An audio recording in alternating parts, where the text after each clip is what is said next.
061681กินตาลหยาดน้ำนาบุญหลวงหลาย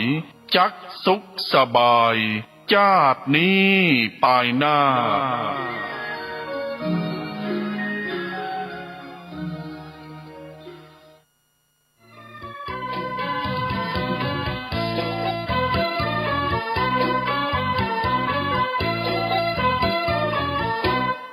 ขอเชิญชวนสาธุชนพี่น้องเตรียมข้าวเตรียมของมาตักบาตรทำบุญวิสาขาบูชาเอาศรัทธาหูคุณ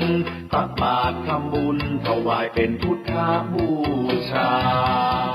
สัปดาห์วิสาขบูชาโลกรวมพลังพุทธบริษัททั้งสี่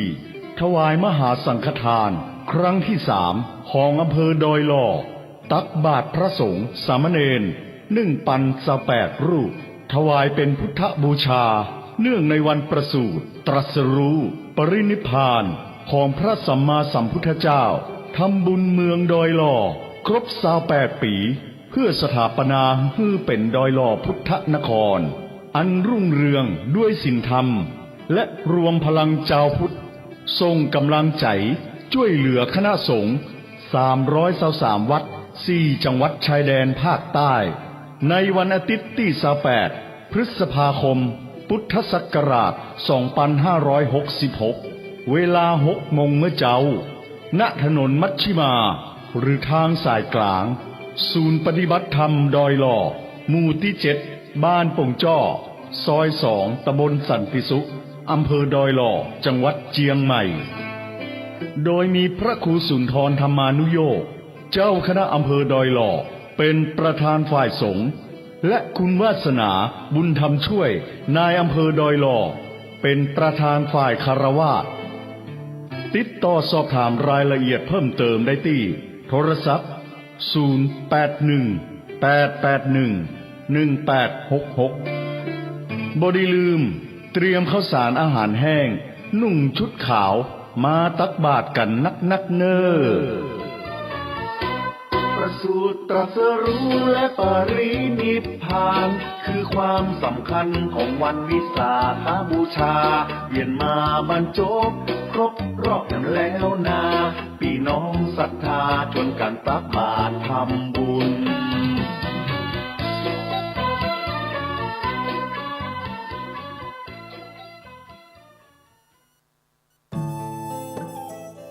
ท่านกำลังติดตามรับฟังสถานีวิทยุกระจายเสียงพระพุทธศาสนาแห่งชาติและสังคมคลื่นเพื่อการศึกษาพระพุทธศาสนาและวัฒนธรรมระบบ FM 104.5 เมกะเฮิรตซ์รายการต่อไปเป็นรายการคดีโลกคดีธรรม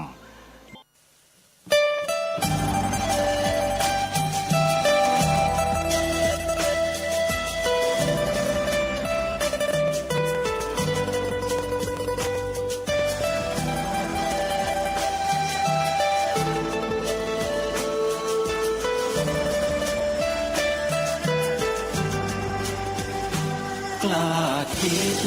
ก็ต้องกล้าทำอย่ากลัวถ้าทำความดีเป็นศึกษาปัญหาให้ทันท่วงทีเมืองไทยจะพัฒนากว่านี้รายการดีๆคดีโลกคดีธรรมขอรำพันบรรยายความคิดเครื่องหมายแห่งสีทั้งสามงามถนัดขาวคือบริสุทธิ์สีสวัสดิ์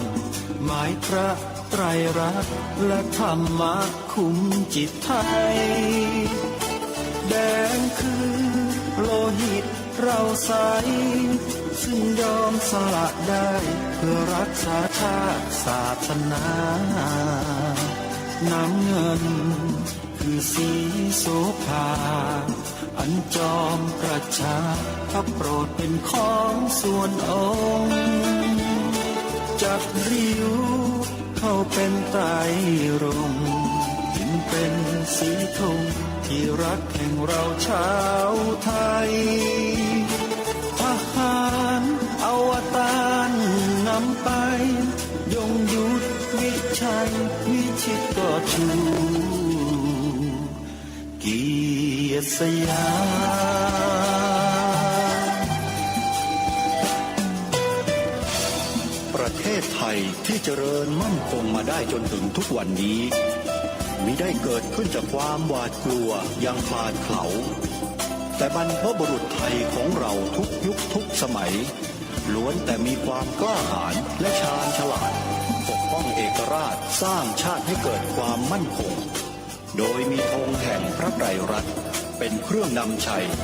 จึงเป็นที่มาที่ไปของรายการคดีโลกคดีธรรมกล้าคิดก็ต้องกล้าทำอย่ากลัวถ้าทำความดีเร่งศึกษาปัญหาให้ทันท่วงทีเมืองไทยจะพัฒนากว่านี้รายการดีๆคดีโลกคดีธรรมรายการดีๆคดีโลกคดีธรรม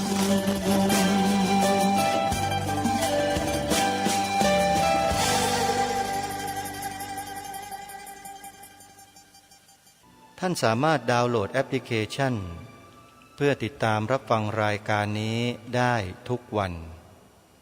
แอปพลิเคชันนี้ชื่อว่าวิทยุพุทธศาสนาทั่วไทยวิทยุพุทธศาสนาทั่วไทยเป็นแอปพลิเคชันหนึ่งเดียวที่รวบรวมสถานีวิทยุพระพุทธศาสนาแห่งชาติคลื่นต่างๆไว้ในที่เดียวกันมากที่สุดในประเทศไทยคือมีถึง39สถานีวิทยุเพราะฉะนั้นสาธุชนที่ดาวน์โหลดแอปพลิเคชันนี้ไว้จะได้สดับรับฟังธรรมะบรรยายสาระความรู้ต่างๆที่เกี่ยวกับชีวิตรูปนามขันธ์ห้าของเราได้อย่างต่อเนื่องตลอด24ชั่วโมงใครก็ตามที่บอกให้ผู้อื่นดาวน์โหลดผู้นั้นได้บุญด้วยกันอย่าลืมช่วยกันเผยแพร่แอปพลิเคชันวิทยุพุทธศาสนาทั่วไทยด้วยกันนะโยมนะรายการคดีโลกคดีธรรมวันนี้ตั้งใจที่จะนำคำบอกเล่าของอดีตลาวแดงซึ่งได้หนีทัพลี้ภัยมาอยู่ในประเทศไทยของเราในช่วงสงครามโดมิโนคือสงครามคอมมิวนิสต์ที่กำลังระบาดอย่างหนักอย่างรุนแรงในแถบทวีปเอเชียตะวันออกเฉียงใต้ของเราเริ่มต้นมาจากประเทศจีนลงมาเวียดนามลงมาลาวแล้วก็สะดุดชะงักอยู่ที่ลาวด้วยเหตุหลายประการซึ่งไม่สามารถที่จะนำมาปรารภและพูดที่นี่ได้ทั้งหมดได้แต่บอกกับญาติโยมสาธุชนว่าเป็นเพราะพระบารมีปกเกล้าปกกระหม่อมพวกเราโดยแท้ที่ทำให้ประเทศไทยของเราไม่ได้เป็นคอมมิวนิสต์แต่เป็นประชาธิปไตยที่ยังไม่เต็มใบต้องใช้คำว่าไม่เต็มใบนะโยมนะส่วนเป็นอย่างไรนั้นเดี๋ยวค่อยไปว่ากันทีหลังแต่ทุกวันนี้ก็ประจักษ์กันชัดอยู่แล้วว่าประชาธิปไตยแบบไม่เต็มใบเนี่ยมันเป็นยังไงแบบไหนแต่ที่แน่ๆก็คือว่าลัทธิคอมมิวนิสต์ที่มารุกรานรุกคืบจะเข้ามาครอบครองผืนแผ่นดินไทยในยุคนั้นเนี่ยต้องสะดุดชะงักหยุดอยู่ตรงบริเวณชายแดนไทยกัมพูชาชายแดนไทยลาวของเราอยู่ในช่วงหนึ่งอาตมาภาพเกิดอยู่ในช่วงนั้นมีอายุอานามในระดับวัยรุ่นที่รู้ความแล้วเกิดเหตุการณ์เขมรอพยพเข้ามาสู่ชายแดนไทยมากมายมหาศาลพ เพราะการเข็นฆ่าล้างเผ่าพันธุ์กันในยุคนั้นแหละญาติโยมสาธุชนที่ทำให้สถาบันพระมหากษัตริย์และสถาบันพระพุทธศาสนาทั้งประเทศลาวเวียดนามประเทศกัมพูชาเนี่ยล่มสลายหมดไม่มีเหลือเลยแล้วมีอดีตทหารลาวซึ่งอยู่ในเหตุการณ์ทั้งหมดลี้ภัยมาอยู่ในประเทศไทยของเรา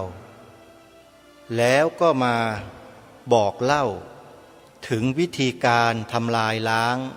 ความเป็นชาติของกลุ่มคนที่เรียกตัวเองว่าลัทธิคอมมิวนิสต์ว่ามีความโหดเหี้ยมทารุณมีความรุนแรงอย่างไร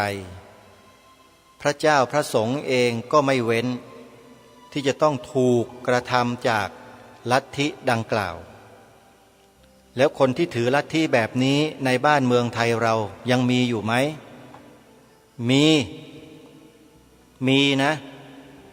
แต่โชคดีว่ามันยังน้อยไงถ้ามีมากมีเยอะเราอาจจะแย่ก็ได้ศาสนาพุทธนี่ขนาดไม่มีนะมีน้อยนะยังขนาดนี้และถ้าลัทธิพวกนี้เฟื่องฟูขึ้นมาเมื่อไหร่บนผืนแผ่นดินไทยของเราเนี่ยรับรองได้ว่าหาความสงบไม่เจอมันจะเกิดความขัดแย้งกันทุกหย่อมหญ้านี่คือสิ่งที่บรรพชนบรรพบุรุษเราเป็นห่วงเป็นใยและกลัวเหลือเกินว่าไอ้ลูกหลานไทยในยุคนี้เนี่ยมันจะเพี้ยงพร้ำให้กับเขาโดยที่ตัวเองก็ไม่รู้วิธีการล่อหลอกวิธีการกลลวงทั้งหลายทั้งปวงเนี่ยมันเยอะมากซึ่งคนไทยเองก็ไม่รู้หรอกว่ากำลังถูกหลอกอยู่ด้วยวิธีการเหล่านั้นจนกระทั่งพระมหาจัลลาตันบัวลีซึ่งเป็นอดีตลาวแดงท่านนี้เนี่ยเป็นแกนนำระดับสูงด้วยนะหนีทัพลี้ภัยมาอยู่ในประเทศไทยบวชเรียนจนกระทั่งจบปรริญญาธรรม9 ประโยคญาติโยมลองคิดดูไม่ธรรมดาแล้วท่านก็นำเอาความลับเอาความจริงที่เกิดขึ้นที่ประเทศลาวเนี่ยมาเปิดเผยให้กับหน่วยงานต่างๆโดยเฉพาะกองทัพไทยของเราในยุคนั้นได้ฟังเพื่อเป็นข้อมูลในการระวังป้องกันสถาบันของประเทศไทยของเราไม่ให้เพลี่ยงพล้ำถูกฝ่ายตรงข้ามทำลายล้างได้เหตุการณ์วันนั้นถูกจารึกบันทึกไว้ทุกถ้อยคำที่อดีตทหารลาวแดงท่านนี้ซึ่งเป็นผู้บังคับบัญชาระดับสูงนะสูงทีเดียวแหละมาให้ข้อมูลกับประเทศไทยของเราแล้วทางการก็นำเอาข้อมูลนี้แหละมาประยุกต์ใช้ในการระวังป้องกันประเทศของเราเองจนอยู่รอดปลอดภัยเป็นเอกราชนครมาจนถึงวันนี้ได้ก็เพราะบรรพบุรุษบรรพชนเราไม่ย่อท้อไม่ท้อถอยไม่เป็นคนโง่ที่ให้ใครมาหลอกง่ายๆส่วนใครกำลังถูกหลอกใช้อยู่อันนี้ก็ว่าเป็นรายๆไปเป็นเคสไปแต่เราจะไม่มีวันถูกใครหลอกได้เพราะเรายึดมั่นอยู่ในหลักการและอุดมการณ์ของชาติบ้านเมืองอย่างเหนียวแน่นมั่นคงอย่างที่รายการคดีโลกคดีธรรมทำอยู่ทุกวันนี้นี่แหละคืออุดมการณ์ของชาติบ้านเมืองที่บรรพชนบรรพบุรุษไทยสร้างเอาไว้เราต้องยึดมั่นในหลักการเหล่านี้ให้มั่นคงไว้ใครก็ไม่สามารถมาถอนรากถอนโคนสิ่งเหล่านี้ของเราได้ถ้าเราช่วยกันว่าแต่ว่าปัญหามันอยู่ที่ว่าเราได้ช่วยกันหรือเปล่าคนไทยเรานี่แหละที่ฟังรายการอยู่เนี่ยทั้งพระทั้งโยมเลยช่วยกันไหมหรือจะปล่อยให้มัน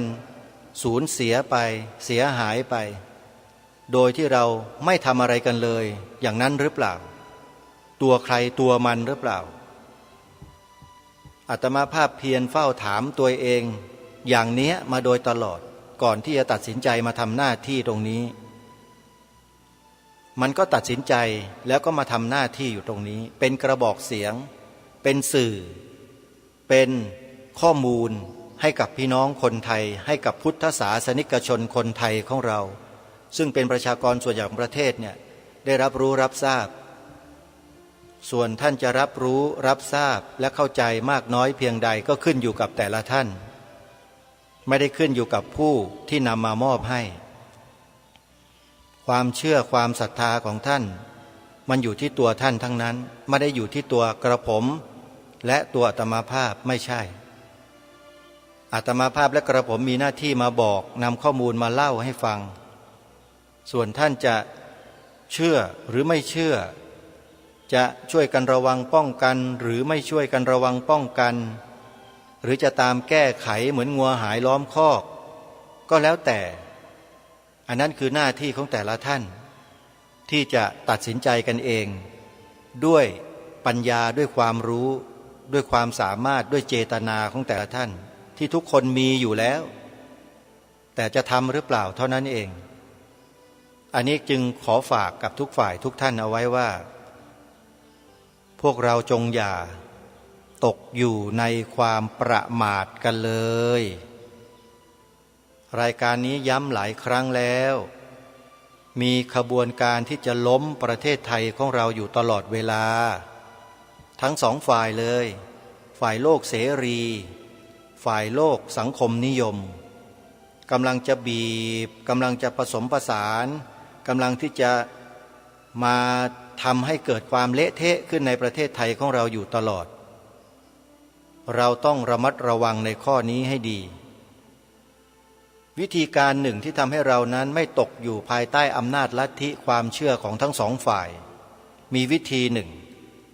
วิธีหนึ่งนี้ลัดตรงเลยก็คือศึกษาหลักพุทธธรรมให้ชัดเจนถูกต้องอันนี้คืออันดับที่หนึ่งนะต้องศึกษาเรียนรู้ทำความเข้าใจให้ถูกต้องถึงสภาวะทั้งหลายทั้งปวงตามความเป็นจริงให้ชัดเจนหรือจะพูดภาษาง่ายๆก็คือให้เจริญวิปัสสนากรรมฐานซะแล้วจะเข้าใจเองแต่จะมีสักกี่คนที่จะมาเดินจงกรมนั่งสมาธิด้วยความเพียรพยายามระดับสูงๆจะต้องอดต้องทนต้องอึดจะมีสักกี่คนเนาะที่จะทนได้ในยุคนี้มันก็ยากอีกนั่นแหละเพราะมนุษย์ทุกวันนี้ใจมันไหลลงไปสู่ที่ต่ำกันทั้งนั้นเลยถูกดึงดูดด้วยแสงสีเสียงที่อยู่ในจอสี่เหลี่ยมเนี่ยนั่นแหละตัวร้ายเลยนั่นแหละที่มันสามารถบั่นทอนปัญญาสัมมาทิฏฐิของผู้คนในโลกใบนี้ลงเรื่อยๆลงเรื่อยๆจนกระทั่งหมดความเป็นปัญญาสัมมาทิฏฐิแล้วเมื่อนั้นแหละมิจฉาทิฏฐิก็จะเข้าครอบงำจิตใจของผู้คนในสังคมเรื่อยๆครอบงำเรื่อยๆฝังลงไปเรื่อยๆเริ่มแน่นขึ้นเรื่อยๆแน่นขึ้นจนกลายเป็นสันดานทีนี้แหละเมื่อเป็นสันดานมิจฉาทิฏฐิขึ้นมาแล้วเนี่ยมันจะเกิดแต่อันตรายไม่เกิดความปลอดภัยอะไรเลยสิ่งที่เป็นสัมมาทิฏฐิหรือเป็นต้นกำเนิดของสัมมาทิฏฐิอย่างพระบวรพุทธศาสนาเราเนี่ยแน่นอนจะต้องถูกดำเนินการไม่อย่างใดก็อย่างหนึ่งเพื่อให้เกิดความอ่อนแออ่อนล้าท้อถอยเบื่อหน่ายเซ็งและสุดท้ายก็ละทิ้งเสร็จก็ไปรับเอาลัทธิอื่นเข้ามาแทนเพราะมันสบายกว่าไม่ต้องใช้ความเพียรความพยายามอะไรเพียงแค่กินยาโดปมันทุกวันแล้วก็ผสมพันธุ์กันผลิตมนุษย์ออกมาให้มากๆมนุษย์มิจฉาทิฏฐิให้มันเยอะๆอย่างเงี้ยอันนี้ขออภัยนะท่านผู้ฟังที่พูดจาแบบตรงๆอย่างนี้มันชัดเจนดีไม่ต้องไปอ้อมค้อมไอ้ลัทธิแบบเนี้ยมุ่งแต่จะผสมพันธุ์กันเพื่อให้เกิดลูกเกิดหลานกันเยอะๆมุ่งเน้นจำนวนประชากรให้มากๆเนี่ยไอ้ลัทธิพวกนี้อันตรายมากประเทศญี่ปุ่นเนี่ยเขาไม่เอาเลยนะไอ้ลัทธิเนี้ยญาติโยมไปศึกษาดูกันเองว่าลัทธิใดที่ญี่ปุ่นไม่ยอมรับแล้วจะทราบเองพิมพ์เข้าไปใน Google นั่นน่ะลัทธิที่ญี่ปุ่นปฏิเสธพ พิมพ์ยังไงก็ได้ลัทธิความเชื่อที่ญี่ปุ่นไม่ยอมรับอะไรก็แล้วแต่โยมก็จะรู้เองแต่ถ้าจะให้รู้ลึกรู้แบบละเอียดรู้แบบถึงกึ๋นต้องมาดูคลิปใน YouTube ที่เคยแนะนำชื่อคลิปว่ารวมพลังคนไทยพุทธต้องฟังต้องศึกษานะโยมถึงจะรู้ถ้านั่งเฉยๆไม่รู้โยมให้ตายจากโลกนี้ไป100 ล้านชาติถ้านั่งเฉยๆไม่ขวนขวายหาความรู้ไม่พัฒนาความรู้ให้กับตัวเองมันก็ไม่มีวันจะรู้อ่ะพระพุทธเจ้าตรัสไว้ชัดว่าสุดสูสังละพะเตปัญญังการฟังด้วยดีย่อมได้ปัญญารายการคดีโลกคดีธรรมมีหน้าที่พูดมีหน้าที่แนะนำมีหน้าที่บอกเล่าบอกกล่าวพวกเราให้ทราบให้รู้ถึงแหล่งข้อมูลที่มาในเรื่องราวเหตุการณ์ต่างๆให้พวกเราได้เข้าไปสัมผัสเข้าไปดูเข้าไปฟังกันมีหน้าที่บอกเท่านี้เอง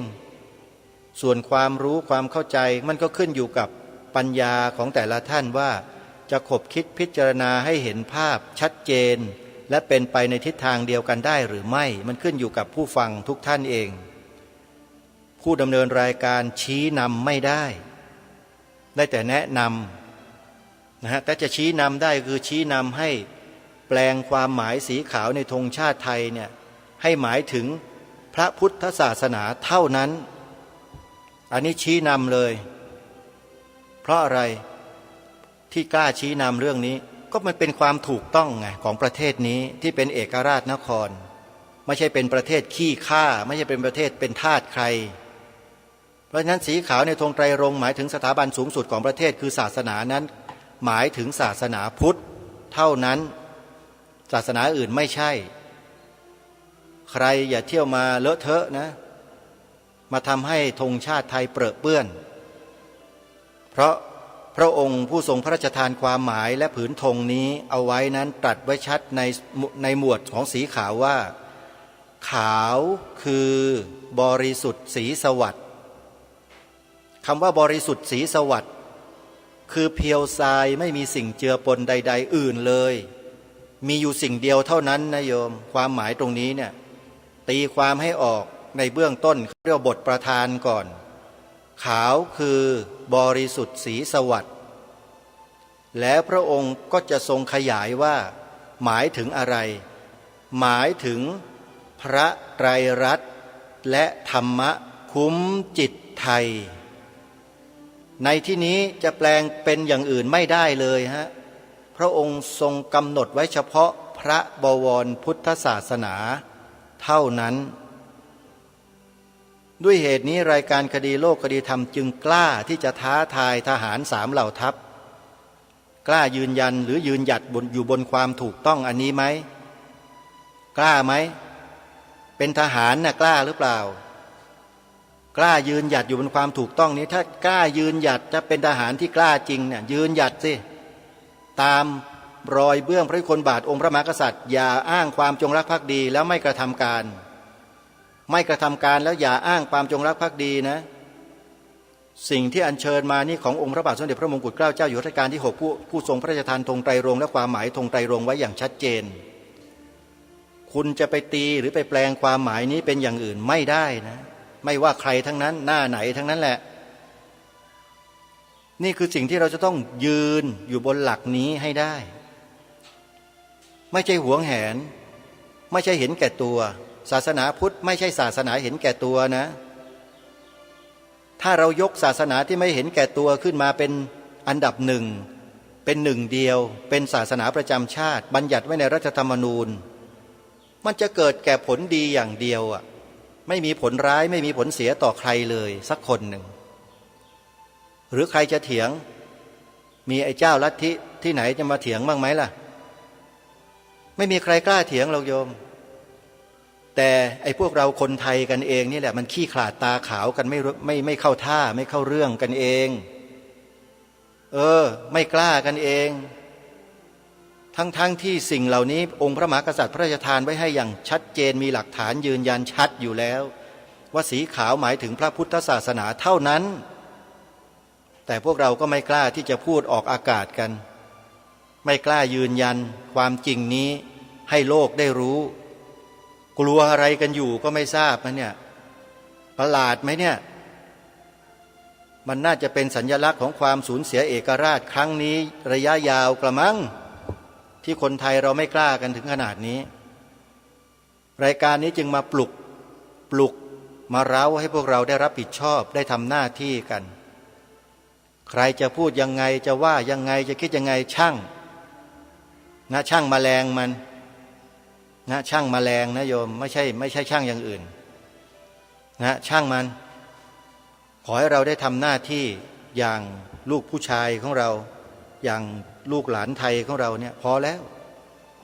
เราไม่ได้หวังสิ่งตอบแทนอะไรเนี่ยแม้แต่คำชมแม้แต่ความเคารพแม้แต่ความศรัทธาไม่ได้ต้องการเลยเนี่ยนะเราได้ไม่ได้มีสิ่งอะไรที่จะต้องให้ศรัทธาให้มาเคารพหรอกมีแต่หัวใจที่อยู่ข้างในไม่มีใครมองเห็นนี่แหละนะฮะมองเห็นไม่ได้นอกจากตัวเราเองเห็นตัวเราเองเท่านั้นแล้วเราก็มั่นใจตัวเราเองแล้วเราก็ทำหน้าที่ของเราไปส่วนใครจะไม่ทำก็ช่างแต่เราเมื่อเรารู้เราเข้าใจแล้วเราก็ทำนะโยมนะเพราะฉะนั้นขอฝากเรื่องนี้ไว้ทำหน้าที่3 อย่างของคนไทยเราทุกคนเพื่อเป็นการระวังป้องกันประเทศชาติบ้านเมืองเราระยะยาวนั่นก็คือ 1. ให้ช่วยกันพูดกล่าวคำว่าพระพุทธศาสนาเป็นศาสนาประจำชาติไทยของเรา 2. อัญเชิญบทพระราชนิพนธ์ความหมายธงไตรรงค์มาท่องจำกันให้ได้แล้วช่วยกันเผยแพร่ให้ทุกคนท่องให้ได้ขอร่ำรำพันบรรยายความคิดเครื่องหมายแห่งสีทั้ง3งามถนัดขาวคือบริสุทธิ์สีสวัสดิ์หมายพระไตรรัตน์และธรรมะคุ้มจิตไทยแดงคือโลหิตเราไซซึ่งยอมสละได้เพื่อรักษาชาติศาสนาน้ำเงินคือสีโสภาอันจอมประชาทะโปรดเป็นของส่วนองค์จัดริ้วเข้าเป็นไตรรงค์จึงเป็นสีธงที่รักแห่งเราชาวไทยทหารอวตารนำไปยงยุทธวิชัยวิชิตก็ชูเกียรติสยามเนื้อความบทพระนิพนธ์อันนี้อาตมาภาพได้ร้อยเรียงดนตรีใส่ทำนองเป็นเนื้อร้องโพสต์ไว้ใน YouTube ญาติโยมสามารถไปเปิดแล้วก็ร้องตามได้เลยนะร้องตามได้เลยใน YouTube ชื่อคลิปนะชื่อคลิปจดไว้นะโยมความหมายธงไตรรงค์แล้วก็เว้นวรรคพิมพ์อักษรภาษาอังกฤษเล็กก็ได้ใหญ่ก็ได้ต่อจากคำดังกล่าวว่า DDTV CFM 8875จดทันไหมโยม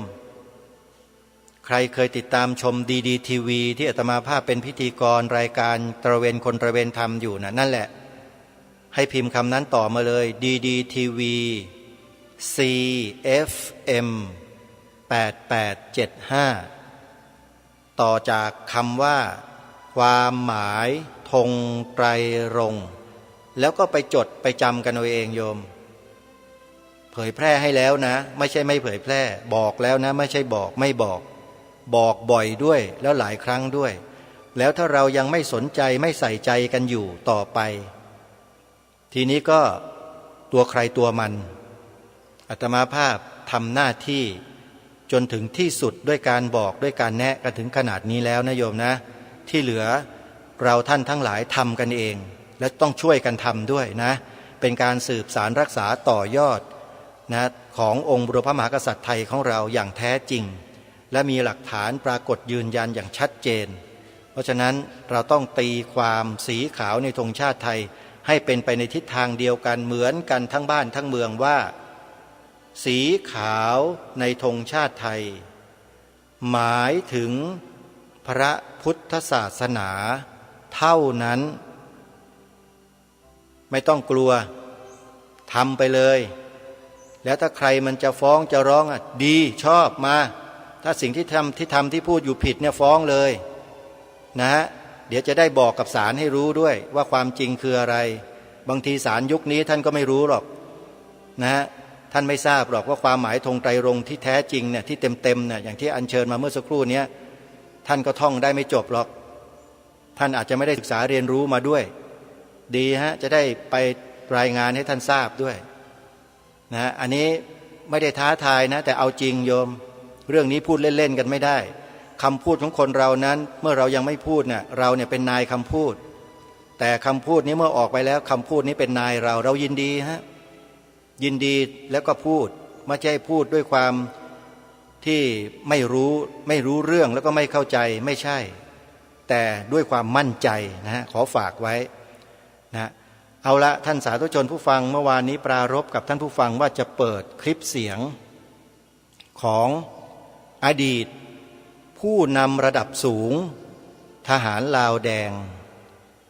ที่เข้ามาก่อการในประเทศลาวแล้วดำเนินการจนกระทั่งสถาบันกษัตริย์สูญหายไปจากประเทศลาวสถาบันพระพุทธศาสนาง่อยเปลี้ยเสียขาทุพพลภาพมาจนถึงทุกวันนี้เหตุการณ์สาเหตุปัจจัยต่างๆที่ทำให้สิ่งเหล่านั้นสูญหายไปจากประเทศลาวคืออะไรเดี๋ยววันนี้ไปฟังกันสักประมาณ20นาทีนะโยมประมาณ20นาทีในเบื้องต้นแล้วเดี๋ยววันต่อไปมาฟังกันต่อติดตามรับฟังพร้อมๆกันได้นะบัดนี้ขอน้อมนมัสการแด่คุณพระศรีรัตนตรัยขอกราบนมัสการพระเถรานุเถระที่เคารพวันนี้กระผมได้รับอาราธนานิมนต์ให้มาบรรยายเรื่องประสบการณ์ในประเทศลาวก่อนอื่นที่จะได้บรรยายเรื่องประสบการณ์ในประเทศลาวนี้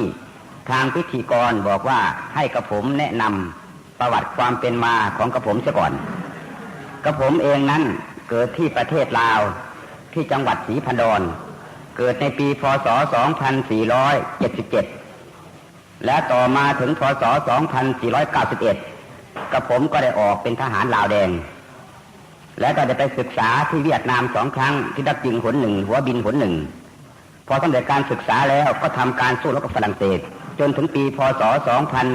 2497ฝรั่งเศสก็ได้พ่ายแพ้ลงในสงครามเดียนเวียนฟูเมื่อฝรั่งเศสได้พ่ายแพ้ในสงครามเดียนเวียนฟูแล้วกระผมก็ได้แปลสภาพตนเองคือทางศูนย์กลางพรรคสั่งให้เข้าสังกัดพรรคคอมมิวนิสต์สากลเพื่อปลดปล่อยประเทศอื่นต่อไปกระผมก็ได้ย้ายจากกองทัพลาวแดงหรือกองทัพลาวอิสระในคณะนั้นมาสังกัดอยู่ในกองทัพคอมมิวนิสต์สากลแล้วก็ได้เข้ามาจารกรรมอยู่ในประเทศไทยเป็นเวลา1 ปีกระผมได้เกิดภาพพจน์หลายด้านกระผมก็เห็นว่าชีวิตการเป็นทหารนี้หาความสุขไม่ได้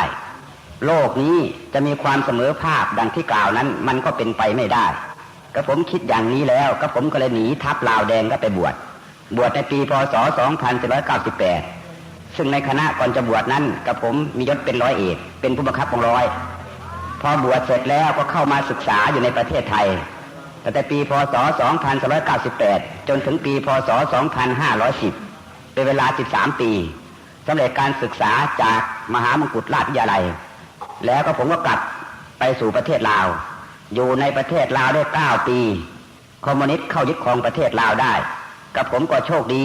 เพราะเขาถือว่ามีมูลเชื้อในการต่อสู้มาแต่ดั้งเดิมของเขาไม่จำเป็นต้องเอากับผมไปปลูกผักและเลี้ยงหมูเขาได้ให้กับผมเข้าเป็นสมาชิกของพรรคเหมือนเดิมกับผมก็เป็นกับเขาอยู่1 ปีก็เห็นว่าท่าทีอย่างนี้ไม่ใช่ท่าทีเพื่อสร้างสรรค์แต่เป็นลักษณะทำลายชาติลาวโดยกงกับผมก็เลยหนีจากประเทศลาวมาสู่ประเทศไทยในปีพ.ศ. 2519อันนี้คือประวัติโดยย่อของกับผมทีนี้กับผมจะขอความเห็นใจกับพระเดชพระคุณท่านทั้งหลายในการบรรยายเรื่องประสบการณ์ในประเทศลาวนี้จำเป็นต้องเลยพูดด้านศาสนาเกี่ยวกับการเมืองด้านการเมืองเกี่ยวกับศาสนาอย่างหลีกไม่ได้ทางนี้เพราะประเทศลาวของกับผมนั้นได้แบ่งออกเป็น2 ยุคใหญ่ในยุคต้นเรียกชื่อประเทศว่าพระราชอาณาจักรลาวในยุคนั้นประเทศลาวก็เหมือนกันกับประเทศไทยคือปกครองด้วยระบอบประชาธิปไตยมีพระมหากษัตริย์เป็นประมุขของชาติต่อมาเมื่อ4 ปีให้หลังผ่านมานี้ประเทศลาวได้มีการเปลี่ยนแปลงการปกครองใหม่เรียกชื่อประเทศใหม่ว่าสาธารณรัฐประชาธิปไตยประชาชนลาว ปกครองระบอบสังคมนิยมอ่อนๆในยุคหลังนี้พระสงฆ์ลาวจำเป็นต้องประกอบส่วนตามที่ผู้นำลาวแดงเรียกร้อง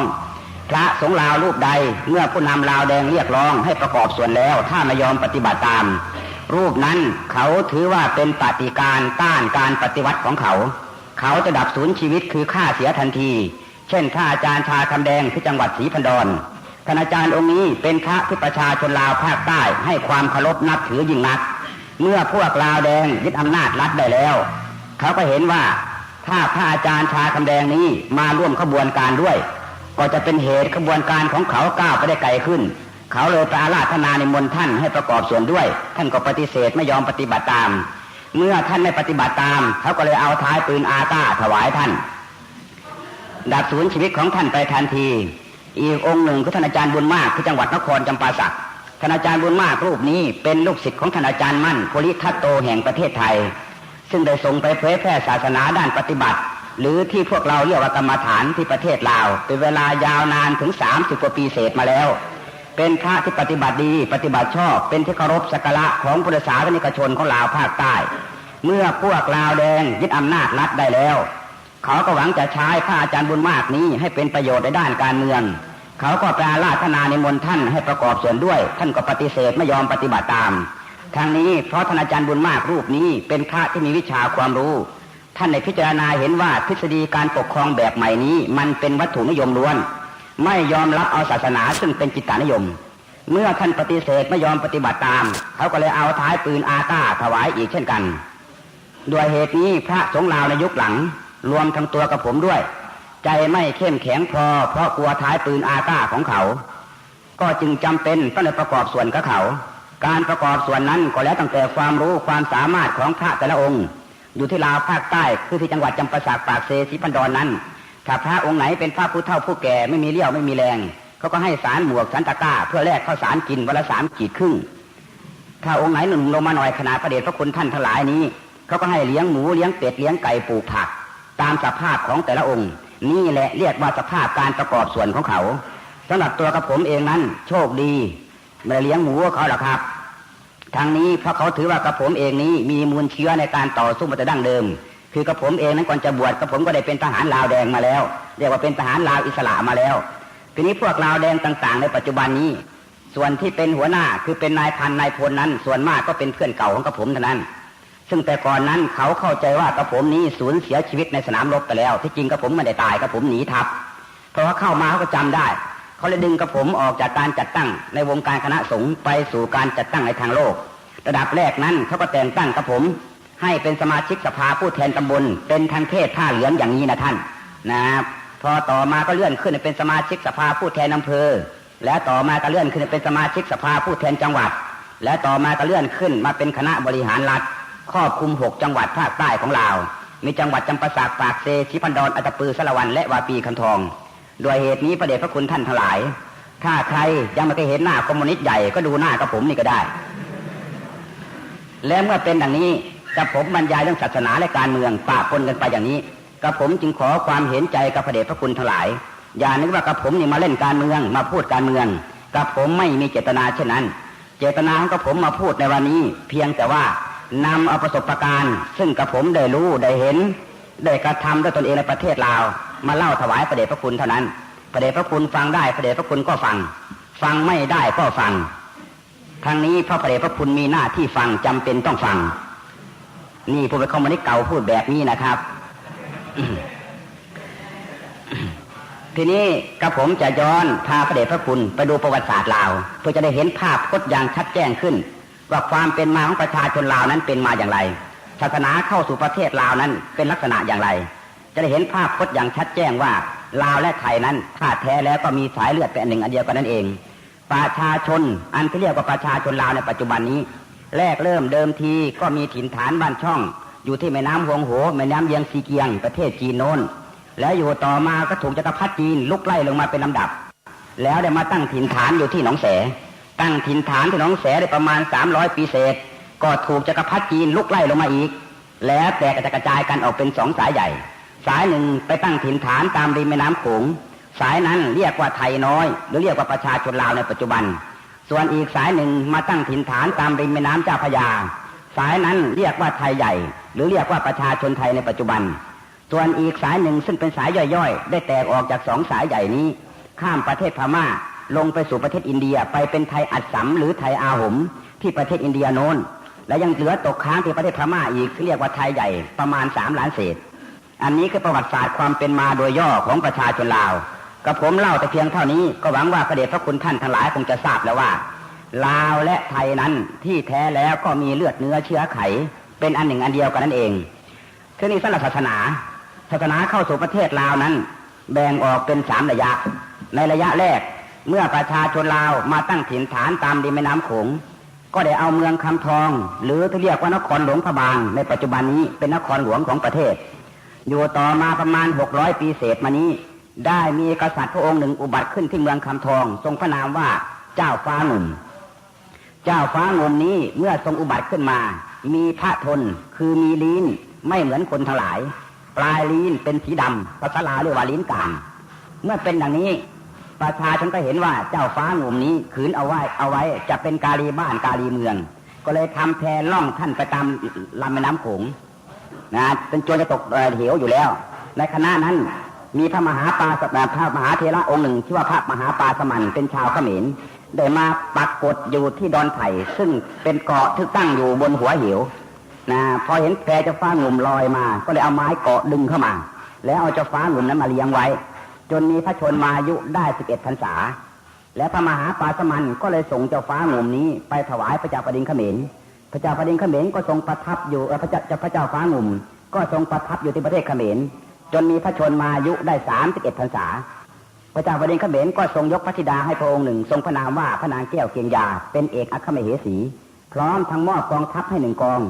แล้วเจ้าฟ้างุ่มได้กองทัพจากประเทศเขมรแล้วก็บุกเข้ามาตีประเทศลาวยึดเอาเป็นทีละหัวเมืองตลอดทั่วประเทศแล้วก็มาตั้งเมืองหลวงอยู่ถิ่นเดิมคือเมืองคำทองพออยู่ต่อมาพระนางแก้วเกียงยามาอยู่ที่ประเทศลาวคือที่เมืองคำทองนั้นในคณะนั้นประชาชนลาวยังไม่มีศาสนาเป็นแก่นสารประชาชนส่วนมากถือผีฟ้าผีแถนถึงปีถึงเดือนมาก็ฆ่าสัตว์ตัดชีวิตเป็นการสังเวยพระเจ้าเมื่อพระนางแก้วเกียงยาเห็นเช่นนี้พระนางแก้วเกียงยาจึงเข้าไปกราบทูลพระเจ้าฟ้างุ่มให้เอาศาสนามาจากประเทศเขมรพระเจ้าฟ้างุ่มจึงได้แต่งมุขอามาตย์ไปประเทศเขมรไปอาราธนาศาสนาเข้ามาสู่ประเทศลาวพระเจ้าแผ่นดินเขมร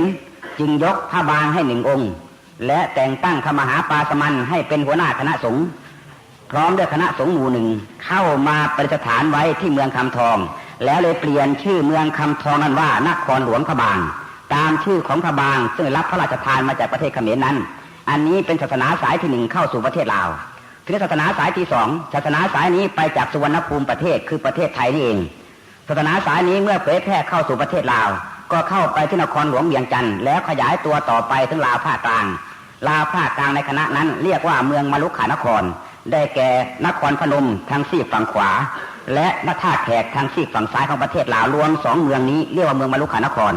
แล้วขยายตัวต่อไปอีกจนทั้งจดชายแดนเขมรถึงเขตสตรึงแตงชายแดนเขมรแล้วย้อนกลับมาขยาย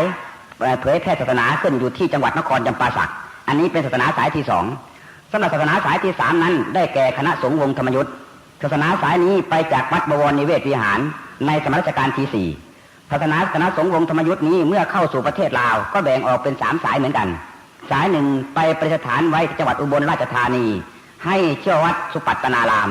สายที่2นำโดยจากคุณอุบาลีคุณอุปมาจารย์สิริจันโทจันทร์นำศาสนาสายคณะสงฆ์วงธรรมยุทธนี้ไปประดิษฐานไว้ที่จังหวัดนครจำปาสักให้เชื่อวัดอมาตยารามสายที่3นำโดยท่านกำไปประดิษฐานไว้ที่จังหวัดศรีพันดรให้เชื่อวัดภูเขาแก้วอันนี้คือประวัติศาสตร์ความเป็นมาโดยย่อของศาสนาเข้าสู่ประเทศลาวด้วยเหตุนี้ศาสนาในประเทศลาวก็ดีในประเทศไทยก็ดีจึงเป็นอันหนึ่งอันเดียวกันโดยแท้ไม่มีอะไรแตกต่างกันเลยคณะสงฆ์ทั้ง2 นิกายทางธรรมยุทธและมหานิกายก็มีข้อวัดปฏิบัติแบบเดียวกันพระสงฆ์ที่บวชจากประเทศลาวเมื่อเข้ามาสู่ประเทศไทยก็เป็นที่ยอมรับของคณะสงฆ์ไทยว่ามีสมณะสังวาสเสมอด้วยสงฆ์ของลาวไม่ต้องบวชใหม่ไม่ต้องยติใหม่ไม่ต้องนับพรรษาใหม่พระสงฆ์ที่บวชจากประเทศไทยไปสู่ประเทศลาวก็เป็นที่ยอมรับของคณะสงฆ์ลาว ว่ามีสมณะสังวาสเสมอด้วยสงฆ์ของเราไม่ต้องบวชใหม่ไม่ต้องยัตติใหม่ไม่ต้องนับพรรษาใหม่นี้ชี้เห็นถึงความสัมพันธ์ระหว่างศาสนาในประเทศไทยและประเทศลาวทีนี้ย้อนกลับไปประเทศลาวในประเทศลาวนั้นเมื่อประชาชนลาวได้มาตั้งถิ่นฐานตามริมแม่น้ำโขงแล้วก็ปกครองกันมาด้วยความร่มเย็นเป็นสุขอยู่ต่อมาจักรพรรดิฝรั่งเศสก็ได้เข้ามาครอบครองผืนแผ่นดินลาวในปีพ.ศ. 2406เมื่อฝรั่งเศสมาปกครองผืนแผ่นดินลาวนี้ฝรั่งเศสได้บีบบี้จิตใจประชาชนลาวโดยการบังคับข่มเหงหนีบเต็งให้ประชาชนลาวจำต้องเสียสวยสหกรณ์ในฝรั่งเศสปีละ2 ครั้งครั้งละ16 เหรียญต้นปีก็ให้เสียสวยสหกรณ์ครั้งเรียกว่าเสียหัวการท้ายปีต้องเสียอีกครั้งเรียกว่าเสียหางการถ้าคนลาวคนใดไม่มีสวยสหกรณ์เสียฝรั่งเศสมันก็จับเข้าติดคุกติดตารางนี้คือสภาพการทารุณที่ฝรั่งเศสได้กระทำกับประชาชนลาวแต่ก็เป็นที่น่าแปลกประหลาดเหลือเกินว่าในสมัยที่ฝรั่งเศสปกครองผืนแผ่นดินลาวนั้นฝรั่งเศสก็นับว่าได้บีบบี้จิตใจประชาชนลาวจนถึงเพียงนี้แล้วแต่ทำไมคนลาวไม่หนีออกนอกประเทศเหมือนในสมัยปัจจุบันนี้ในสมัยปัจจุบันนี้ประเทศลาวมีท้องฟ้าสีทองผ่องอำไพปลดปล่อยแล้วซึ่งตนเองออกจากแอกไม้เข้าไปสู่แอกเหล็กประชาชนทั้งหลายอยู่ไม่ได้ต้องหลั่งไหลหนีออกนอกประเทศและคนที่หนีจากบ้านซึ่งตนเคยอยู่หนีจากอู่ซึ่งตนเคยนอนผัวพัดเมียเมียพัดผัวลูกพัดพ่อพัดแม่ในสภาพการอย่างนี้สมมุติว่ามันเกิดขึ้นกับพระคุณท่านมั่งถ้าคุณท่านจะมีความรู้สึกอย่างไรหัวใจของคนลาวคนเขมรคนเวียดนามที่สมสารหนีออกนอกประเทศของตนมาอาศัยผืนแผ่นดินไทยนี่อยู่เขาก็มีความรู้สึกอย่างนั้นกันแต่ทำไมถึงหนีถ้าระบบการปกครองใหม่นี่มันดีจริงแล้วทำไมคนลาวคนเขมรคนเวียดนามถึงหนีออกนอกประเทศมันเป็นเพราะอะไรอันนี้กับผมขอฝากข้อคิดให้แก่พระเดชพระคุณท่านทั้งหลายเอาไปคิดเป็นการบ้านหรือสหายหัวก้าวหน้าทั้งหลายไปคิดเป็นการบ้านว่าถ้าระบบใหม่นี่มันดีจริงแล้วทำไมคนลาวคนเขมรคนเวียดนามถึงหนีออกนอกประเทศมันเป็นเพราะอะไรในปัจจุบันนี้ญาติโยมสาธุชนท่านผู้ฟังทุกท่านด้วยเวลาของรายการของเราก็ไล่หลังเข้ามาใกล้จะหมดอาตมาภาพจึงต้องตัดสัญญาณมาที่ผู้ดำเนินรายการเพื่อมาสรุปในช่วงท้ายรายการสักนิดหนึ่งวันนี้ถือว่าเป็นวันเริ่มต้นที่นำเอาเหตุการณ์จริงที่เกิดขึ้นจริงที่ประเทศลาวในสมัยอดีตที่ผ่านมาเมื่อไม่กี่ปีมานี้เองโยมถ้าจะมองไปเนี่ยคือเมื่อปี2518 19 20ประเทศลาวประเทศเวียดนามประเทศกัมพูชาเรียบหมดไม่มีเหลือถูกดำเนินการถูกอะไรต่อไม่อะไรจนสถาบันล้มระเนระนาดกระจัดกระเจิงหนีลี้ภัยออกไปนอกประเทศหมดเลยแต่ทำไมประเทศไทยรักษาสถาบันของชาติเอาไว้ได้นี่แหละคือสิ่งที่ฝ่ายศัตรูฝ่ายตรงข้ามเกิดอาการทึ่งเกิดอาการฉงนสนเทศพระสงฆ์นั้นถือว่าเป็นผู้ที่มีส่วนที่ทำให้ความเป็นเอกราชนครของประเทศนี้อยู่รอดปลอดภัยมาได้ญาติโยมสาธุชนทุกท่านเพราะฉะนั้นเดี๋ยววันพรุ่งนี้เดี๋ยวเราถ้าไม่ติดขัดอะไรเนี่ยเราก็จะมาฟังกันต่อเนื่องนะโยมนะท่านพระอาจารย์มหาจัลลาตันบัวลีกำลังพูดถึงเรื่องฝรั่งเศสที่เข้ามาดำเนินการอะไรกับประเทศลาวแล้วก็เกิดอาการจะต้องในการรุกรีหนีภัยต่างๆออกจากนอกประเทศกันจ้าละวันเลยแล้วถูกเบียดเบียนกันอย่างไรเดี๋ยววันต่อไปเรามาฟังกันวันนี้เวลาของรายการหมดท่านผู้ฟังอาตมาภาพต้องขอสมมุติยุติรายการไว้แต่เพียงเท่านี้ก่อนพบกับรายการได้ใหม่ในวันพรุ่งนี้ขอความสุขความสวัสดีในธรรมแห่งองค์สมเด็จพระบรมศาสดาสัมมาสัมพุทธเจ้าจงปรากฏเกิดมีขึ้นในจิตใจของท่านผู้ฟังทุกท่านทุกคนเทินขอเจริญพรกล้าคิดก็ต้องกล้าทำอย่ากลัวถ้าทำความดีเป็นศึกษาปัญหาให้ทันท่วงทีเมื่ มืองไทยจะพัฒนากว่านี้ รายการดี